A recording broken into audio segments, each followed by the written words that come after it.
Salamat po sa privilege na binigay ng ating pastor na magbigay ng mensahe this morning. Amen. Nakakatuwang panoorin yung special number sa monitor, ano? Pantay-pantay sila, no? Minsan, titingin ka sa monitor para makita mo yung advantage niyan. Amen. Are you ready for the Word of God this morning? Amen. Salamat sa Panginoon sa ating simbahan ay merong kalayaang ipangaral ang salita ng Diyos. Psalms chapter 1. Tayo po tayong lahat in respect for the reading of God's Word. Psalms chapter 1.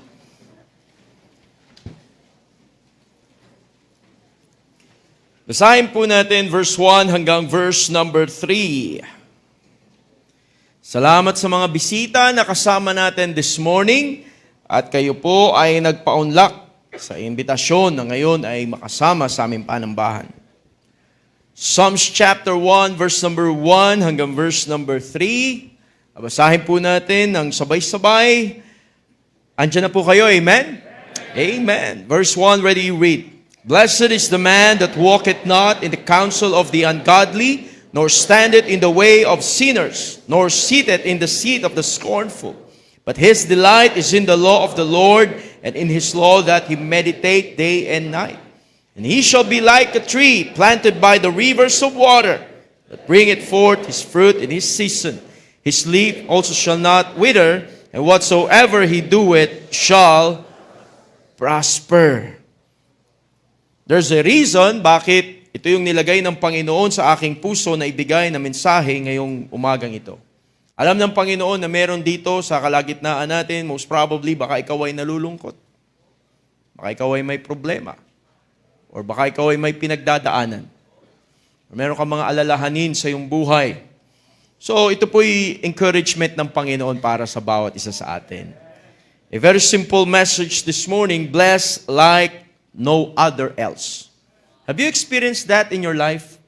Kung kailan pa mayroong problema, kailan pa minsan parang nagkakaroon ka ng self-pity sa iyong sarili, ngayon ka bibigyan ng mensahe to remind us, you are blessed like no other else. Kailan Diyos, salamat po sa inyong salita na aming binasa. Pagpapalain niyo po ito, Panginoon, sa puso't isipan ng inyong mga anak. Salamat po, Panginoon, sa mga bisita kasama namin. Salamat po, Panginoon, sa mga miyembro. Alam po namin, Panginoon, na sa magulong mundong ito ay marami pong mga hadlang upang ang mananampalataya makapagpatuloy. Pero salamat po, Panginoon, kami nasa bahay-sambahan. Kami po ay natagpuan niyo, Panginoon, na naririto at nag-aaral ng inyong salita. Salamat, Panginoon, sa privilege binigay niyo po sa amin this morning. At kung mayroon man po dito hindi pa nakatiyak ng langit, nawa po ay naging clear sa kanila ang presentation ng gospel. Gamitin niyo po ang mensahe to challenge the hearts of each and everyone. Holy Spirit of God, kayo po manguna sa aming kalagitnaan. In Jesus' name we pray. Amen. Thank you po. You may be seated. Blessed like no other else. Alam natin sa buhay na meron tayo ay maraming pwedeng magdala at magbigay ng discouragement. Maraming mga sitwasyon sa ating buhay na dadalo ka ng simbahan, hindi ka okay. Pupunta ka sa church, meron kang iniisip na malalim. Minsan ang lalim ng hinga, no? At sabihin sa iyong kasama, anong meron? Hindi mo masabi ang iyong problema. Pero sigurado akong alam ng Diyos yan. Alam ng Panginoon ang iyong buhay. Alam ng Panginoon ang pinagdadaanan ng mga mananampalataya. Kaya't gusto ng Panginoon na ituon natin ang ating isipan sa Kanya na hindi dapat tayo mawalan ng pag-asa. And there are times in our lives, minsan tayo nalulungkot na hindi natin alam bakit tayo malungkot. And we overthink of the situations in our lives. Na sobra na tayo nag-isip at hindi natin nakita na meron tayong Diyos na nandun sa langit na nagbabantay sa bawat isa sa atin. At hindi niya tayo pababayaan. These verses that we have read are familiar verses. And yet minsan hindi natin napapansin. Memorize ng karamihan. Mga bata, memorize yan sa Sunday school. And even the adults, memorize these verses. Pero kung titingnan natin, ay napakaganda ng gustong ibigay ng Diyos sa atin. Can you imagine the very first word? Blessed. Ang ibig sabihin po ng isang blessed na tao ay sobrang kanyang kasayahan. Oh, how very happy. Kapag ang isang tao ay blessed, sobrang kagalakan niya na hindi mo maipaliwanag and words cannot express kung ano yung feeling na meron siya na sobrang saya niya. Ano ba yung dinidescribe dito ng Panginoon? Ang dinidescribe niya dito ay isang mananampalataya na nakakilala sa Panginoon, na nabago ang buhay at nakita na natin kung ano yung kanyang ginagawa. Can you imagine in verse number 3, sabi ng Bible, "And he shall be like a tree planted by the rivers of water and bringeth forth his fruit in his season. His leaf also shall not wither, and whatsoever he doeth shall prosper." Kahit anong gawin mo, pinagpapala ng Diyos. Hinawakan ng kamay mo ang mga damit na dapat labhan. Pinagpapala ng Diyos. Umaraw, nung sinampay mo, natuyo. Nung natuyo, tinanggal mo sa sampayan, tsaka umulan. Nung tinanggal mo na, pinlansya mo, may kuryente. Habang iba may brownout.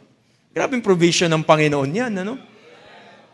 Kaya't napakaganda na makita natin sa ating buhay, maraming bagay na ibinibigay ang Panginoon na minsan hindi natin napapansin. Teka, bakit nga pala ako malungkot? I'm a blessed person.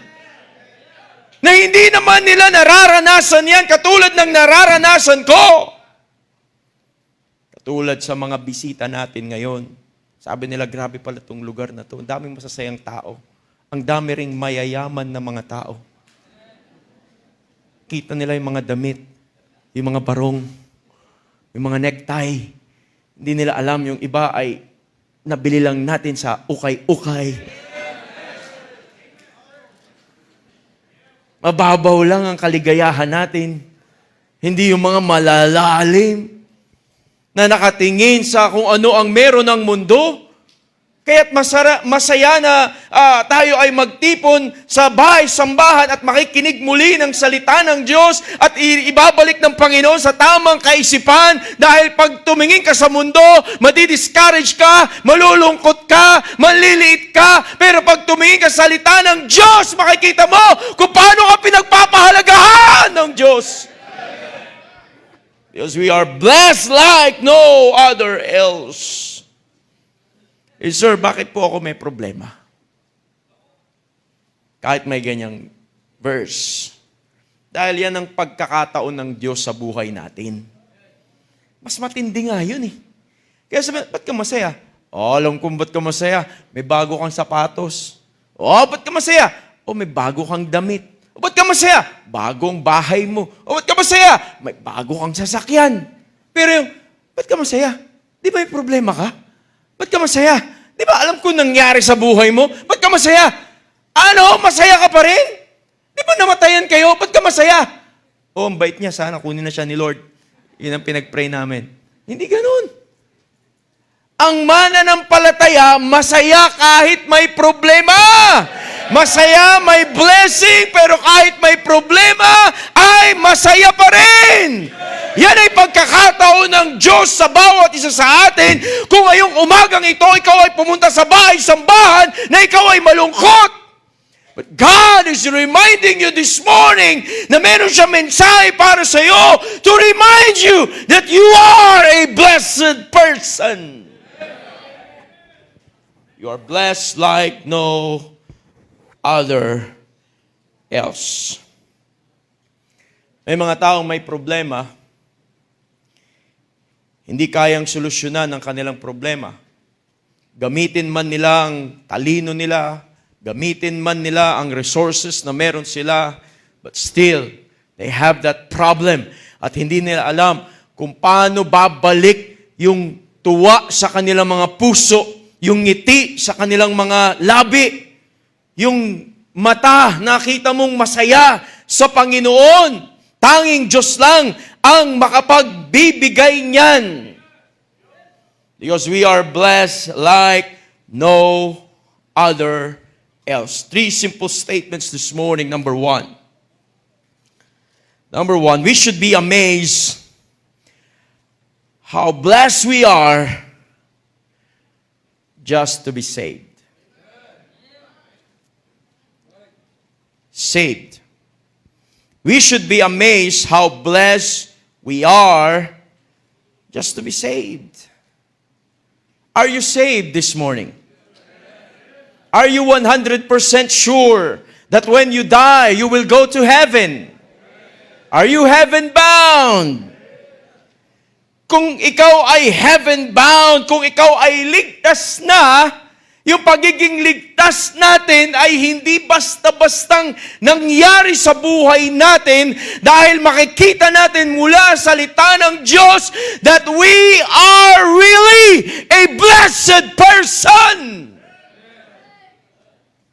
Blessed is the man that walketh not in the counsel of the ungodly, nor standeth in the way of sinners, nor sitteth in the seat of the scornful. Now, yung appreciation natin na tayo ay magkaroon ng mga tao sa buhay natin na yung description ng Panginoon, can you imagine?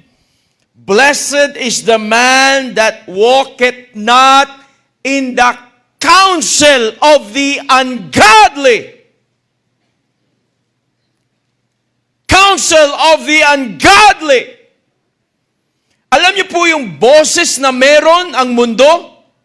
The counsel of the ungodly. Ibig sabihin ng ungodly, walang Diyos. Wala ng Diyos, wala pang kinikilalang Diyos. Walang kinikilalang Diyos, walang takot sa Diyos. The counsel of the ungodly. That is the nature na meron ang isang taong katulad mo at katulad ko. Puno-puno tayo ng counselors, the ungodly counselors. Lumabas ka lang dyan, sumakay ka sa jeep, pumunta ka sa public transportation, maglakad-lakad ka dyan, lahat na lang influence the voices of the ungodly counselors. Can you imagine how dreadful it is to hear the counsel of the ungodly? Dahil siguradong sisirain ang buhay natin yan ng mga ungodly counselor. Akala mo payo, yung pala kapahamakan.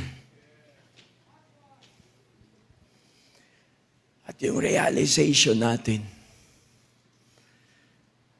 that there's a somebody na ginamit ng Diyos para yung puro ungodly counsel na ating tinatanggap ay minsan sa ating buhay nakatanggap tayo ng godly counsel. There's a somebody in our life na ginamit ng Diyos for us to realize that we are sinners. And as sinners, we are bound to hell. Bilang makasalanan, maraming tao self-righteous. Hindi matanggap na siya ay may pagkakamali. Ang pagkakamali na ito ay pagkakamali sa Diyos. Ang kasalanan na ito ay kasalanan sa Diyos. Yung hindi natin kinikilala ang Diyos. Pero salamat sa ating buhay, may nagbahagi sa atin based upon the Word of God. Binuksan ang mga talata sa Biblia at nakita natin ang ating sarili para itong salamin. Pero nung sinabi na ng salita ng Diyos, for all have sinned and come short of the glory of God. Tinanong ka ng soul winner, di ba isa ka ring makasalanan? Sabi mo, opo. Sabi ng soul winner, katulad ko. parehas tayong makasalanan sa harapan ng Diyos. At bilang makasalanan, tayo napapahamak patungong impyerno. Kaya nga isa sa dapat nating pagpasalamat, kung ikaw ay second generation Christian, meron kang magulang na una nang nakakilala sa Panginoon, or meron kang anak na una nang nakakilala sa Panginoon, and then pagkatapos nila maging mananampalataya, ikaw naman ang sumunod, at ngayon meron ng mga apo, the third generation Christian, na ngayon ay mananampalataya na rin. Thank God for these men and women of God na hinamon ng Diyos para dalhin sa atin ang mensahe ng kaligtasan. Hindi basta-basta yun. Na merong ipadala ang Panginoon sa atin to get us saved. God uses somebody to get us realize that we need a Savior. That's why we should be thankful. Kapag tayo pinagkalooban ng Diyos ng isang pamilya, a loving family, na siguro ikaw yung huli na naligtas, na ang kulit-kulit mo, pinipilosopo mo ang salita ng Diyos. Ayaw ko magbasa ng Biblia kasi pag binuksan ko yan, baka masunog ako dyan. Ayaw ko pumunta dyan sa simbahan nyo. Ayaw ko ng Jesus, Jesus, Jesus na yan. Pero sa kanilang mataimtim na pananalangin at pagpupursige na ibahagi sa iyo salita ng Diyos, tumanggap ka rin sa Panginoon. May mga naligtas sa loob ng ospital. Kung kailan sila may sakit, doon sila binisita ng kanilang loved ones. At nagbahagi ng patungkol sa kamatayan. Sabi, ayaw kong pag-usapan ng kamatayan na yan. Pero nung gumaling ka, ay nagpasalamat ka rin. Kasi kahit ganun yung sitwasyon, ibinahagi sa iyo ang simpleng paraan ng Diyos ng kaligtasan. Siguro ikaw ay nando sa street, ikaw ay naglalaro ng basketball, at dumating ang mga soul winner, at isa ka sa mga umaalis kasi nandyan na sila. Pero nahila ka at wala kang magawa at binahagi sa iyo ang simpleng paraan ng Diyos ng kaligtasan. God bless your heart!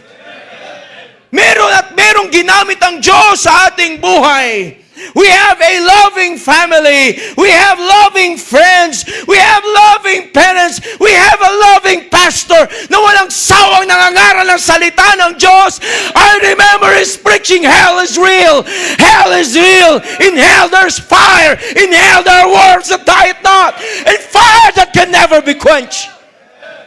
I am one of those young persons sa simbahan na nakahawak sa pew. Sabi ko, ayaw kong pumunta sa impyerno. Bata pa lang ako, tumanggap na ako sa Panginoon. At maraming beses, every time, na nagsisimba ako dahil narinig kong ating pastor. Ang magagawa, lumaki ka Sunday school eh. Marami nag-share sa akin ng gospel, tumanggap ako sa Panginoon. At meron akong naaalala na talagang ito na yung totoong pagtanggap. Na ako na mismo sa aking sarili, the realization, I am a sinner and I need a Savior. Alam ko na yung prayer eh. Ginawa ko personal. At nung ako'y tunay nang naligtas, isa sa sinirang ko yung kapatid ko. Ay share ko sa kanya yung gospel. At siya'y tumanggap sa Panginoon bilang sariling tagapagligtas. Kaya nga pag may naligtas sa family, unti-unti nang masisave lahat yan eh. Gagawin mo yung paraan na maligtas sila. Makakilala rin sila sa Panginoon. Hindi lang ako. Can you imagine in the book of Hebrews, chapter 2? Sabi ng Bible sa Hebrews chapter 2, verse number 3, how shall we escape if we neglect so great salvation? So great salvation ang binigay ng Diyos sa atin. Hindi mo ito basta mauunawaan. Hindi mo ito basta lang masabi, basta ligtas lang ako. It is a so great salvation. So great Dahil naisip natin yung apoy sa impyerno. So great! Dahil naisip natin yung sacrifice ng Panginoon doon sa cross of Calvary when He bled and died for each and every one of us. Ang Diyos ay namatay doon sa cross. And after 3 days, He rose again. Saka makakita, Diyos, nagkatawang tao, bumaba dito sa lupa. He was born to die. Nabuhay para mamatay. At siya'y nagsimula mag-minister. Nagpakilala siya kung sino siya. Can you imagine? During the Old Testament time, sila ay nagsasacrifice dahil merong lamb slain before the foundation of the world. It pictures the blood of the Lord Jesus Christ. Kung ano man yung dugo na nilalagay nila sa kanilang doorpost, kung ano man yung blood na sinasacrifice nila doon, na dapat without spot and without blemish, it just pictures the Lord Jesus Christ. At nung dumating na ang Panginoon, yung fulfillment para sa tagapagligtas, He is the Messiah who came and promised us to come again. Siya ang ating tinanggap.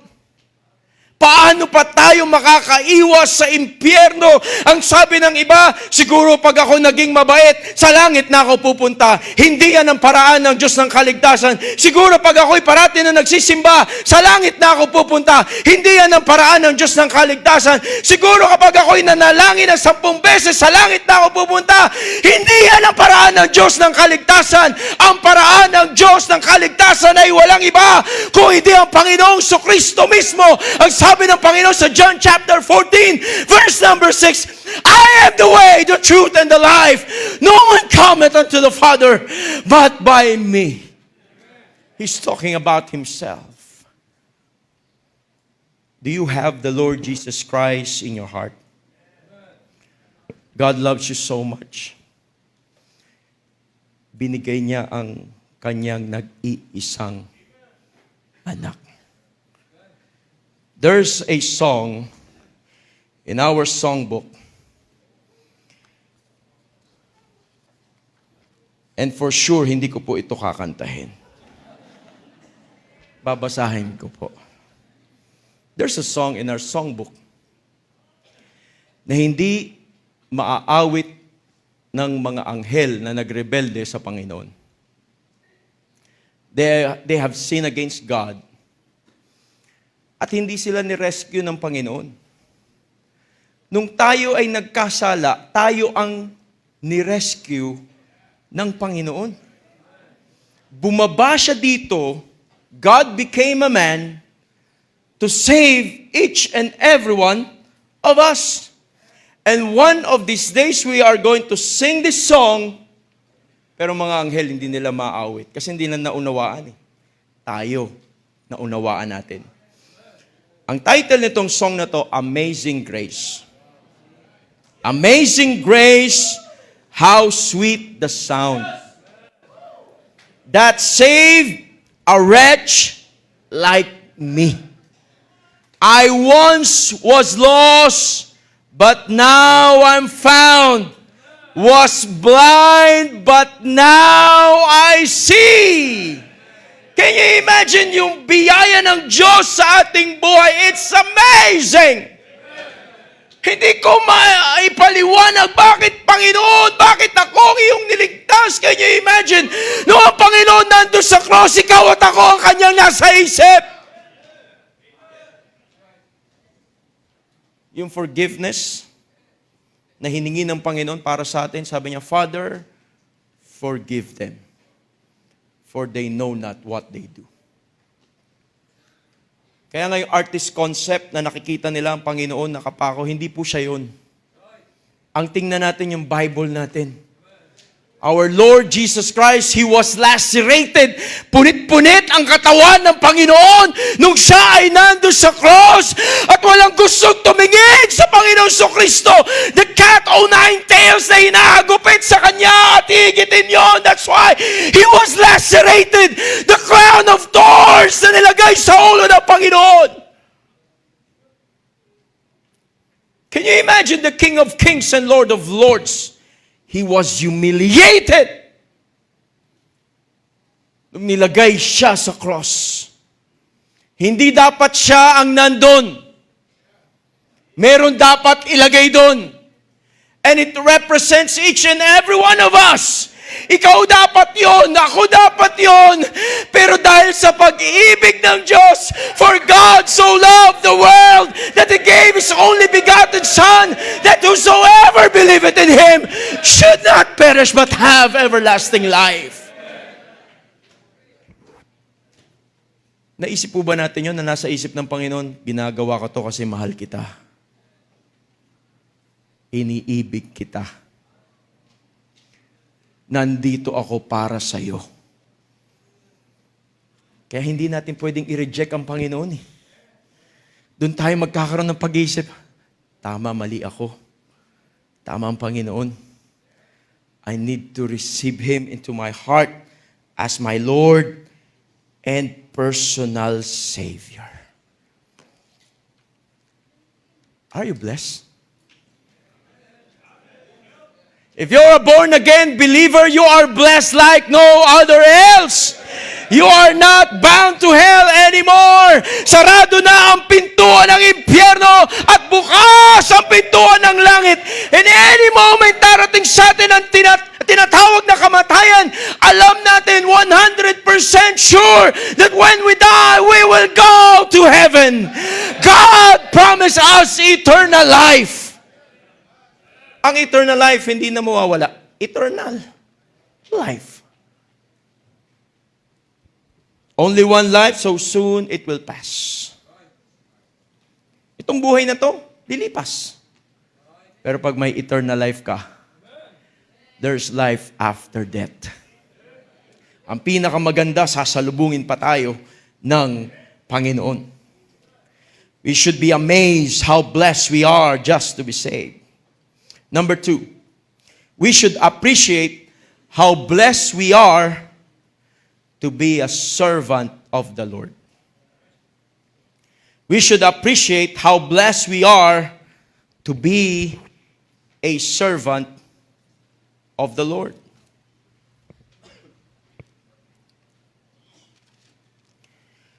Can you imagine, sabi doon sa verse number 2, but His delight is in the law of the Lord. And in His law that He meditate day and night.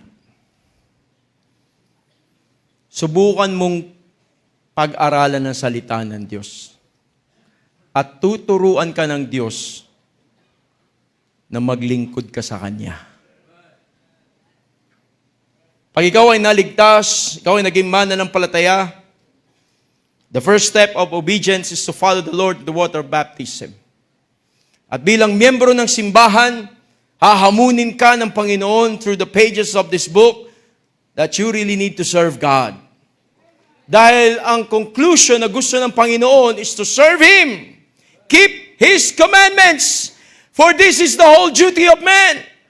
Gusto ng Diyos, hinahamon tayo ng Diyos na maglingkod tayo sa Kanya to be one of His servants. Hinahamon tayo ng Diyos na tayo magamit ng Diyos to bring people to salvation. Ikaw ang gagamitin ng Diyos na magbibigay ng saklolo para sa iyong pamilya. Ikaw ang may dala ng salbabida. Napapahamak sila patungong impyerno, pero salamat mula sa salita ng Diyos, ginamit tayo ng Panginoon. 2 Corinthians chapter 6.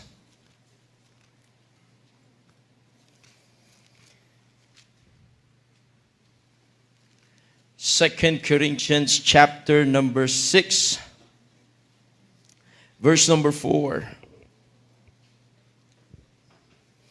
But in all things approving ourselves as the ministers of God, in much patience, in afflictions, in necessities, in distresses, in stripes, in imprisonments, in tumults, in labors, in watchings, in fastings, by pureness, by knowledge, by long-suffering, by kindness, by the Holy Ghost, by love unfeigned, by the word of truth, by the power of God, by the armor of righteousness on the right hand and on the left, by honor and dishonor, by evil report and good report, as deceivers and yet true, as unknown and yet well known, as dying and behold we live, as chastened and not killed, as sorrowful yet always rejoicing, as poor yet making many rich, as having nothing and yet possessing all things.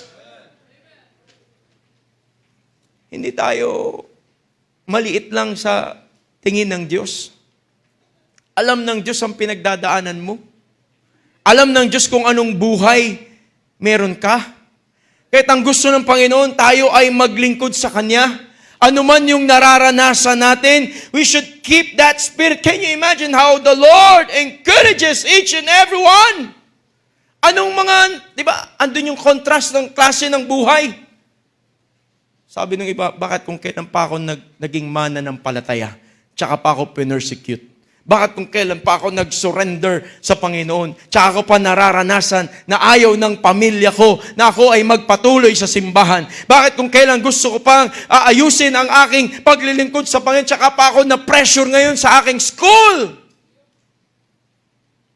Minsan din natin naunawaan yung ating kalagayan. Pero ang gusto ng Panginoon, let's be the servants of the Lord. Hindi nakabase sa kung anong sitwasyon ng buhay. Tsaka na ako maglilingkod kapag medyo maalwan na ako. Tsaka na ako maglilingkod sa Panginoon kapag may time na ako. Tsaka na ako, puti na ang buhok, wala nang buhok, hindi na makapaglingkod. Buti na lang sa atin maraming walang buhok pero naglilingkod sa Panginoon. Binibigyan tayo ng chance ng Panginoon na maglingkod. Ikaw ba'y persecuted? Ikaw ba'y may problema? Sino walang problema? Kala mo ba yung mga ushers walang problema? Mga choir members natin, kaya sila, nakakaawit sila sa Panginoon kasi ang alwan lang ng buhay nila eh. Wala silang ka-pressure eh. Yung mga orchestra members natin, wala ba ka-pressure yan? Most of them, mga students. Pero naglilingkod sa Panginoon. Hindi ibig sabihin na wala kang pressure, yun lang maglilingkod sa Panginoon. Ibig sabihin walang ginagawa, yun na maglilingkod. No! Those who are serving the Lord are busy person. Maraming worries sa buhay, but we're so thankful na appreciate ang paglilingkod sa Diyos.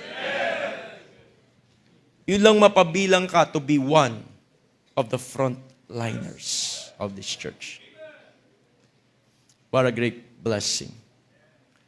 Can you imagine the frontliners of this church? Almost 300 frontliners ang meron tayo dito sa simbahan na ito. Parang Gideon 300 na yun. Nalulusob, makikipaglaban para sa pananampalataya na meron tayo. Maglilingkod sa Panginoon. Nakikita ng mga susunod na henerasyon. Gusto kong gayahin yung aking Sunday school teacher. Gusto kong gayahin yung usher na yun. Naalala ko nung mga bata kami, meron kami mga usher na tinitingnan. Yung mga maliliksi kumilos. Pag nag-uusap ko, ako yun. Yung walang buhok, ikaw yun. Ganon kami magkwentuhan eh. Alam namin yung mga ushers na snappy. Talagang matindi kumilos. Maraming nakatingin dyan. Sa mga choir members natin, maraming nakatingin. Yung kumantang trio dito, sabi niya, kahit ko yung isa, gusto ko, ganun din ako. Yung isa, ganun ako. Maraming nakatingin sa atin ng mga naglilingkod sa Panginoon. Kaya hinahamon tayo ng Panginoon, kahit anong sitwasyon ng buhay mo meron ka, maglingkod ka. Meron kang pwedeng bahagi sa gawain ng Panginoon. At yung sitwasyon sa buhay natin ang magpapatotoo na totoo ang Diyos. Yung pananampalataya nila buhay. Kaya nga ang sarap sa Divided Sunday School Fellowship, mapapakinggan mo yung mga real life stories, testimonies. Brad, meron ka palang ganung problema. Sis, totoo ba yun? Biritas nagpapatuloy ka. Wow, nakakahamon. Di ba nagpapalakasan tayo sa isa't isa? Yung presensya natin na, tas alam mo yung nangyayari, pinagdadaan nila at nandyan pa rin. Thick and thin. Ibig sabihin, nung mataba, nandyan, nung pumayat sila, nandyan pa rin, ano? Kahit anong sitwasyon ng buhay, ay nandyan, umaawit, nagbibigay sa gawain ng Panginoon, sumusuporta sa ating pastor. Yung pagsuporta sa ating pastor ay napakahalaga. Yun ay paglilingkod natin sa Diyos. Yung ginagawa natin sa area ay paglilingkod natin sa Diyos. Yung pag-iimbita natin ng bisita at pagsundo kaninang umaga ay paglilingkod natin sa Diyos. At mamaya ihahatid, paglilingkod yan sa Diyos. Keep on serving the Lord. We are so blessed dahil binibigyan tayo ng opportunity na makapaglingkod sa Panginoon. He's encouraging us to serve the Lord. Number 3, the last. We should analyze how blessed we are to be secured by God's promise. We should analyze how blessed we are to be secured by God's promise. Ang security po natin ay wala sa pangako ng tao, kung hindi nasa pangako ng Diyos. Verse number 3, ang sabi ng Bible, and He shall be. Ito po ay promise ng Panginoon. At siguradong ifulfill niya sa buhay ng isang tao na susunod sa Panginoon. And he shall be like a tree planted by the rivers of water. Nakita na kayo ng isang puno na pilit mong pinapatay, pero dahil maganda yung pagkaugat niya doon sa gilid ng river, hindi mo mapigilan. Balik ng balik. Buhay na buhay. Yan ang na-experience ng mananampalataya. He shall be like a tree planted by the rivers of water. Kaya nga pag taglay-taglay mo ang pangako ng Diyos, yun ang safe ground natin. The safest place is in the center of the will of God. The safest place is in God's hands. Yung proteksyon ay galing sa Panginoon. Yung na-unveil sa buhay natin, kaya siya ganyan kasi grabe ang Panginoon niya. And people will recognize it. Can you imagine sino hindi makakakita niyan? A tree planted by the rivers of water. His leaf also shall not wither. And whatsoever he doeth shall prosper. Sabi ng Panginoon, halika, sama ka sa akin. Papakita ko sa iyo kung paano kita pagpapalain. Halika, halika. Meron akong gustong gawin sa buhay mo. Ito, pinag-aaralan natin. Halika, gawin natin. Patutunayan ko sa kanila. Yung mga iniisip mo, wala yan. Makikita nila kung anong gagawin ko sa buhay mo. Nangangamba ka, meron kang iniisip, halika, halika, halika. Tingnan niyo po sa book of Matthew.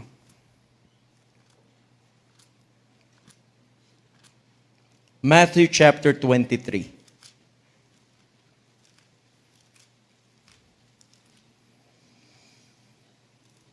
Verse number 37. Alam po natin, ito po ay patungkol sa Israel. Pero ito po ay nasa New Testament. Ibig sabihin, kailangan natin itong pag-aralan dahil kung ano yung na-experience nila ay pwede nating ma-experience at pag hindi natin ginawa, mangyayari rin sa atin. Sabi ng Bible sa verse number 37, O Jerusalem, Jerusalem, thou that killest the prophets and stonest them which are sent unto thee. How often will I have gathered thy children together, even as a hen gathereth her chickens under her wings. Notice the last phrase. And ye would not. Behold, Your house is left unto you desolate. For I say unto you, ye shall not see me henceforth, till ye shall say, Blessed is he that cometh in the name of the Lord. They've experienced it, na sila'y inaanyayahan ng Panginoon, Come unto me. Lapit kayo sa akin. Hindi mo kailangang paglabanan ang gusto kong mangyari. I want to embrace you. I want to cover you. Gusto ko iparamdam sa iyo yung init ng aking pagmamahal. Ang Diyos mismo yan. At kung hindi abot ng isip mo, yung sinasabi ng Panginoon, ang sinabi pa niya katulad ng inahin sa kanyang mga inakay. Hindi pa ba natin makukuha yun? Pero yung masakit na sinabi ng Panginoon, and ye would not. Hindi sinabing, and ye could not. Iba yung, and ye could not sa ye would not. Kaya nga, ang sarap pag-aralan ng King James Bible eh. Ibig sabihin, hindi could not. Hindi yung, Panginoon, gusto ko pero hindi ko talaga magawa eh. Hindi yun eh. Binigay na lahat ng Diyos. In-offer na lahat ng Panginoon. Yung the best offer na pwede niyang sabihin sa'yo para maramdaman mo na mahal ka niya. And still, we have chosen not to. Tayo ang pumili. Kaya kung masisira ang buhay mo, masisira ang pamilya mo, ikaw ang pumili. And you would not. Ganun ang sinasabi ng Panginoon sa atin. I am here for you, and you would not. Salamat. Buhay pa tayo, naririnig na natin to. Ibig sabihin, may pagkakataon pa ang Panginoon sa atin. Panginoon, sige po, babalik ako. Yun ang gusto ng Panginoon. Kung ikaw ay hindi na nagbabasa ng Bible, basahin mo muli ang Biblia. Kung ikaw ay hindi na naniniwala sa kapangyarihan ng panalangin, manalangin ka muli. Kung ikaw ay hindi na nag-aakay ng kaluluwa, mag-aakay ka muli ng kaluluwa at makikita natin yung mainit na pag-embrace ng Diyos sa atin. At sasabihin ng Panginoon, papatunayan ko sa iyo kung sino ang Diyos mo.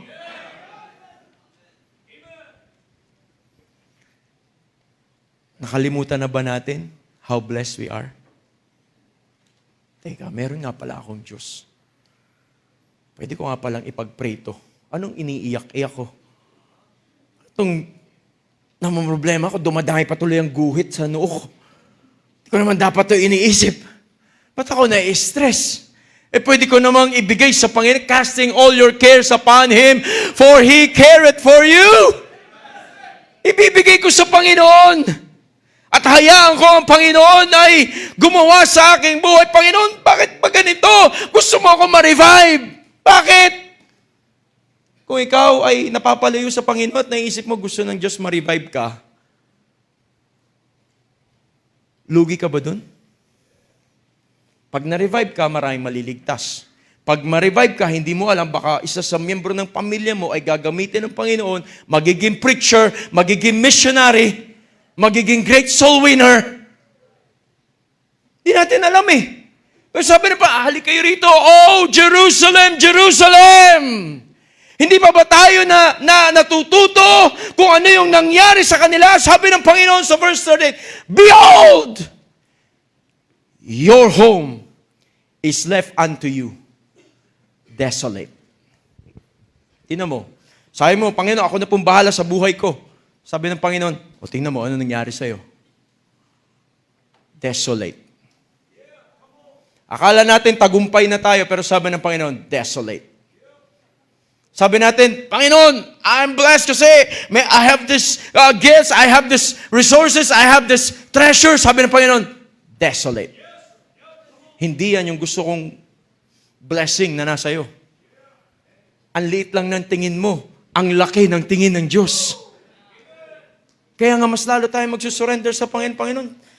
Mali talaga ako, Panginoon. Tama po talaga kayo, Panginoon. Hindi dapat ako malungkot, Panginoon. Hindi dapat ako naiyak, Panginoon. Dapat umaawit ako ng mga awitin sa songbook. Dapat daladala ko rin ang aking King James Bible. Panginoon, mali yung desisyon ko na ako lang ang nagsimba. Dapat pala lahat at buong pamilya. Panginoon, I am sorry. Buhay ka pa rin sa buhay ko. Salamat merong simbahan. Merong Biblia na mensahe ng Diyos para sa atin. Para sabihin niya, you are blessed like no other else. Tayo po tayong lahat.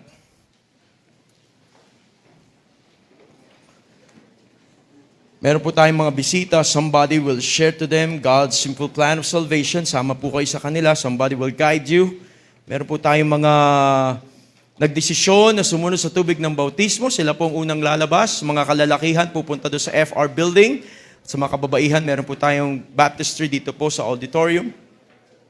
Salamat sa decision na kanilang ginawa to follow the Lord in the water baptism. Amen, amen. Praise the Lord, praise the Lord. At sa mga bisita namin ay may magbabahagi po sa inyo ng simpleng paraan ng Diyos ng kaligtasan. Sama po kayo sa kanila. Amen, amen, amen. Praise the Lord.